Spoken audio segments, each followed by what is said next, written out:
nere eskolara guri bisitan. Zemoz haudete. Baldakizuen una hon? Beitu. Gure eskola, bai! Zetorri zeate. Neri ipuina entzutea. Bai! Nik zuek ikusteko gogoa handia dakat. Eta txoritxo batek esan dit azken eguna dala. Prestatu det ipuin bat? Zoragarria. Nahi dezu entzun? Etorri, a ber. Non ote dago nere ipuina, non zaude? Nere maletan, hementxe. A ber. Ikaragarri gustatzen zaidan ipuin badau.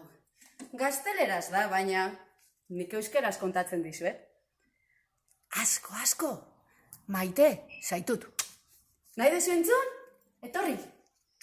Ea, begira.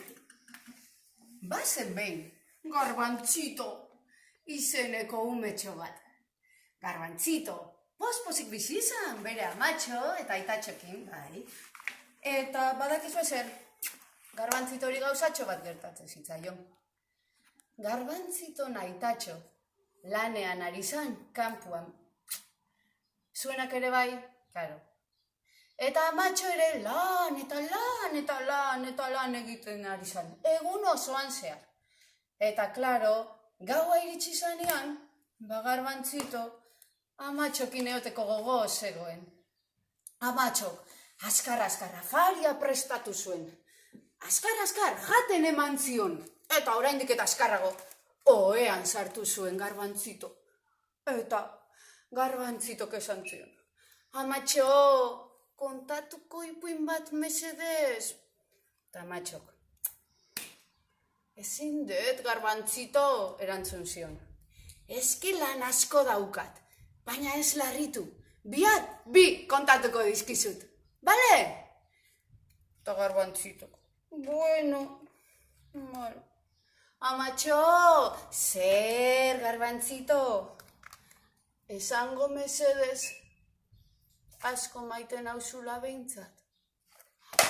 Ta amatxo orduan konturatu zan. Egun osoa, lan egontzala. Eta ipuina kontatzeko ere, denboraik ere etzula hartu. Ez da pixkat jolasteko ere Garbantzitokin. Eta esan zion, Garbantzito, noski maite zaitu dala. Pila bat maite zaitut. Eta nola pila maite zaitudan? Pila bat modutara esango dizut zenbat maite zaitudan. Bai, lehen da bizi esango dizut zudura itxita. Asko maite zaitut, Garbantzito. Gero, oihartzunarekin. Asko maite zaitut. Orain, esango dizut, zezena bezala. Asko muite zaitut. Orain, oioa bezala. Asko, kaka, maite zaitut. Eta orain, atia bezala. Asko, maite zaitut. Orain esango dizut, sekretu bat bezala. Belarrira, asko maite zaitut.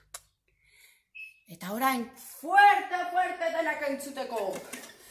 Asko maite zaitut! Eta orain, beti bezala, bezarka daundi bat, eta muixu batekin. Asko maite zaitut. Eta nik zueri, asko maite zaituztet. Laister, oporrak eta gero, eskolan zuen zai egongo gea. Etorriko zehazte, jolastera, kantatzera, ondo pasatzera, ikastera, eta eurekin egotera, bale? Muxua handi bat. Ondo pasa maitiak. Aio, agur!